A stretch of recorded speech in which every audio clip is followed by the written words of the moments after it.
दोस्तों आज के इस वीडियो में मैं आपको बहुत ही आसान तरीका से घनाभ यानी क्यूबाइड का वक्र पृष्ठीय क्षेत्रफल, कुल पृष्ठीय क्षेत्रफल और आयतन निकालना सिखाऊंगा। अगर आप क्लास 8th में हैं या 9th में हैं या फिर 10th की तैयारी कर रहे हैं तो ये वीडियो आपके लिए बहुत ही महत्वपूर्ण होने वाला है। इसीलिए इस वीडियो को आप शुरू से आखिर तक पूरा जरूर देखिए, क्योंकि इस वीडियो को आप देखने के बाद घनाभ का वक्र पृष्ठीय क्षेत्रफल, कुल पृष्ठीय क्षेत्रफल और आयतन निकालना सीख जाएंगे। तो दोस्तों ये जो आकृति यहाँ पर बना हुआ है ये एक घनाभ का आकृति है। इसमें लंबाई है 5 सेंटीमीटर, चौड़ाई है 4 सेंटीमीटर और ऊंचाई है 3 सेंटीमीटर। तो चलिए सबसे पहले यहाँ पर हम लोग इस क्वेश्चन को पढ़ लेते हैं। क्वेश्चन है यहाँ पर, यदि किसी घनाभ की लंबाई 5 सेंटीमीटर, चौड़ाई 4 सेंटीमीटर और ऊंचाई 3 सेंटीमीटर है तो इसका वक्र पृष्ठीय क्षेत्रफल, कुल पृष्ठीय क्षेत्रफल और आयतन निकालें। तो दोस्तों सबसे पहले यहाँ पर समझिए, लंबाई को इंग्लिश में लेंथ कहते हैं। लेंथ के लिए हम लोग एल का इस्तेमाल करेंगे, यानी लंबाई एल बराबर हो जाएगा 5 सेंटीमीटर। उसके बाद चौड़ाई को इंग्लिश में ब्रेथ कहते हैं। ब्रेथ के लिए हम लोग बी का इस्तेमाल करेंगे, बी बराबर हो जाएगा 4 सेंटीमीटर। उसके बाद दोस्तों ऊंचाई को इंग्लिश में हाइट कहते हैं। हाइट के लिए हम लोग एच का इस्तेमाल करेंगे, एच बराबर हो जाएगा 3 सेंटीमीटर। अब दोस्तों यहाँ पर सबसे पहले हम लोग घनाभ का वक्र पृष्ठीय क्षेत्रफल निकालना सीखेंगे। तो घनाभ का वक्र पृष्ठीय क्षेत्रफल का सूत्र होता है 2h into l plus b. H का मतलब हो जाएगा ऊंचाई, एल का मतलब हो जाएगा लंबाई और बी का मतलब हो जाएगा चौड़ाई। तो यहाँ पर दोस्तों ध्यान से देखिए, लंबाई का मान दिया हुआ है 5 सेंटीमीटर, चौड़ाई का मान दिया हुआ है 4 सेंटीमीटर और ऊंचाई का मान दिया हुआ है 3 सेंटीमीटर। तो सबसे पहले यहाँ पर हम लोग बराबर का निशान दे देंगे, 2 के बदले लिखेंगे 2। 2 और h के बीच कुछ नहीं है तो यहाँ पर हम लोग गुना का निशान दे देंगे। h का मान दिया हुआ है यहाँ पर 3 सेंटीमीटर, तो इस h के बदले लिखेंगे हम लोग 3। उसके बाद फिर ब्रैकेट दे देंगे। l का मान दिया हुआ है यहाँ पर 5 सेंटीमीटर, तो l के बदले लिखेंगे यहाँ पर 5, बीच में फिर प्लस का निशान देंगे। b का मान दिया हुआ है 4 सेंटीमीटर, तो यहाँ लिखेंगे हम लोग 4। उसके बाद ब्रैकेट को बंद कर देंगे। उसके बाद दोस्तों यहाँ पर 2 को 3 के साथ जब गुना करेंगे तो यहाँ पर हो जाएगा 6। ब्रैकेट के बाहर में यहाँ पर कुछ नहीं है तो हम लोग गुना का निशान दे देंगे।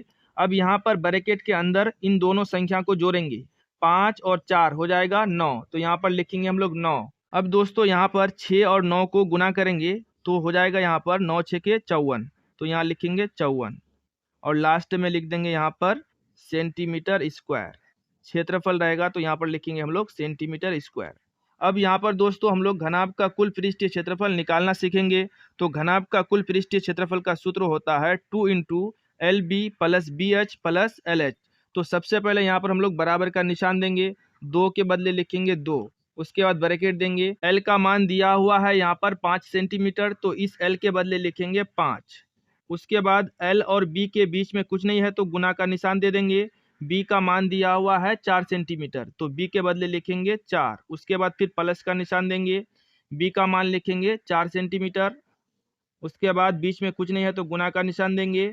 एच का मान दिया हुआ है यहाँ पर 3 सेंटीमीटर, तो इस एच के बदले लिखेंगे हम लोग 3। उसके बाद फिर प्लस का निशान देंगे। एल का मान दिया हुआ है 5 सेंटीमीटर, तो इस एल के बदले लिखेंगे 5। उसके बाद फिर बीच में गुना का निशान देंगे।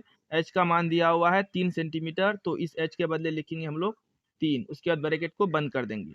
अब यहाँ पर दोस्तों ध्यान से समझिए, सबसे पहले यहाँ पर हम लोग बराबर का निशान देंगे, इस 2 के बदले लिखेंगे 2। उसके बाद फिर ब्रैकेट देंगे, 5 और 4 को गुना करेंगे तो 4 पंचे हो जाएगा 20, तो यहाँ लिखेंगे हम लोग 20। उसके बाद फिर प्लस का निशान देंगे, 4 तिया 12 हो जाएगा। उसके बाद फिर प्लस का निशान देंगे, 5 तिया हो जाएगा 15। अब दोस्तों फिर से यहाँ पर ध्यान से समझिए, सबसे पहले यहाँ पर हम लोग बराबर का निशान दे देंगे। उसके बाद इस 2 के बदले लिखेंगे 2। ब्रैकेट के बाहर में कुछ नहीं है तो यहाँ पर हम लोग गुना का निशान देंगे। अब दोस्तों यहाँ पर ब्रैकेट के अंदर जितनी सारी संख्याएं हैं इन सभी संख्याओं को आपस में जोड़ लेंगे, तो यहाँ पर टोटल हो जाएगा 20 प्लस 12 प्लस 15। तो जब टोटल करेंगे तो यहाँ पर निकल करके आ जाएगा 47। उसके बाद दोस्तों यहाँ पर 2 को 47 के साथ जब गुना करेंगे तो यहाँ पर निकल करके आ जाएगा 94। और यहाँ पर क्षेत्रफल है इसीलिए यहाँ पर लिखेंगे हम लोग सेंटीमीटर स्क्वायर। यही हो जाएगा इस घनाभ का कुल पृष्ठीय क्षेत्रफल।